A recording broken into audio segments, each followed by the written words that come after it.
Channel. ఈరోజు వీడియోలో అచ్చమైన తెలుగింటి ఆవకాయ పచ్చడి మీతో షేర్ చేస్తున్నాను. ఆవకాయ సీజన్ వచ్చిందంటే ప్రతి సంవత్సరం ప్రతి ఇంట్లో కొత్త ఆవకాయ పచ్చడి ఉండాల్సిందే. ఆవకాయ అంటే పచ్చడి కాదండి, అది ఒక ఎమోషన్ మన తెలుగు వాళ్ళకి. సమ్మర్ వచ్చిందంటే మనకు గుర్తొచ్చేది మామిడికాయలు. మామిడికాయలతో కరెక్ట్గా కొలతలు వేస్తే అది సంవత్సరం కాలం ఎలా నిలువ ఉంటుందో ఇప్పుడు చూద్దాం. ఇప్పుడు మనం మామిడికాయ ముక్కలు నీట్గా కడుక్కొని కట్ చేయించుకొని వాటిలో ఉన్న జీడిని తీసి పక్కన పెట్టాలి. వాటిపైన ఉండే పల్చటి పొరను కూడా తీసివేయాలి. ఇప్పుడు మనం మామిడికాయ ముక్కలని పక్కా కొలతలతో ఒక కప్పుని తీసుకొని కొలుద్దాం. మనం ఒక కప్పుతో మామిడికాయ ముక్కలని కొలుద్దాం.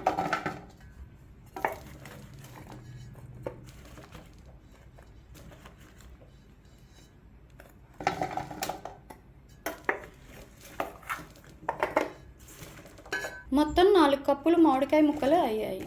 వాటికి తగ్గట్టుగా మనం ఉప్పు, కారం, ఆవపిండి కలుపుకోవాలి. ఫస్ట్ మనం 2 స్పూన్స్ పసుపు వేసి మామిడికాయ ముక్కలని కొద్దిగా నూనె వేసి కలుపుకోవాలి. కొద్దిగా నూనె వేసి మనం ముక్కలని పసుపు కలుపుకోవాలి. నూనెని పసుపు మామిడికాయ ముక్కలు కలిపి పెట్టుకోవాలి పక్కన.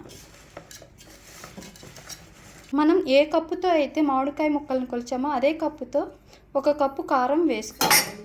1/2 కప్పు మెంతిపిండి వేసుకోవాలి. 1/2 కప్పు ఉప్పు కలుపుకోవాలి.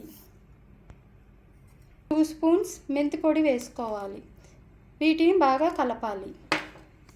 ఉప్పు, కారం, మెంతిపిండి, ఆవపిండి బాగా కలుపుకోవాలి. వీటిలోనే వెల్లుల్లి రెబ్బలు కూడా వేసి కలుపుకోవాలి. అన్ని మిశ్రమాలు మొత్తం కలుపుకోవాలి. ఈ పొడులన్నిటిని చేత్తోనే కలుపుకుంటే బాగా కలుస్తాయి.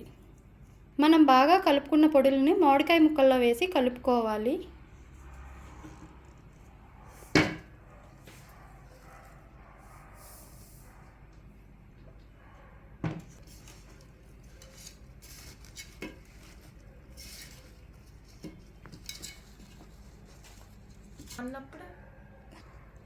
ముక్కలన్నీ బాగా కలిసేటట్టు నూనె, కారం, ఉప్పు అన్నీ, ఆవపిండి అన్నీ కలిసేటట్టు కలిపాను. దీనిలో నేను Vestige company rice bran oil వాడాను.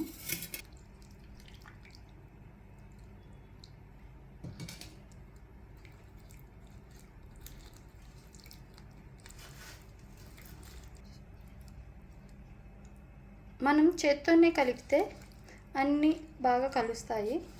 3 డేస్ వరకు మనం దీన్ని పక్కన పెట్టుకోవాలి. 3వ రోజు దీన్ని మళ్ళీ కలిపి ఒక జాడీలో నిలువ ఉంచుకోవాలి. సంవత్సరం రోజుల పాటు మామిడికాయ పచ్చడి నిలువ ఉంటుంది.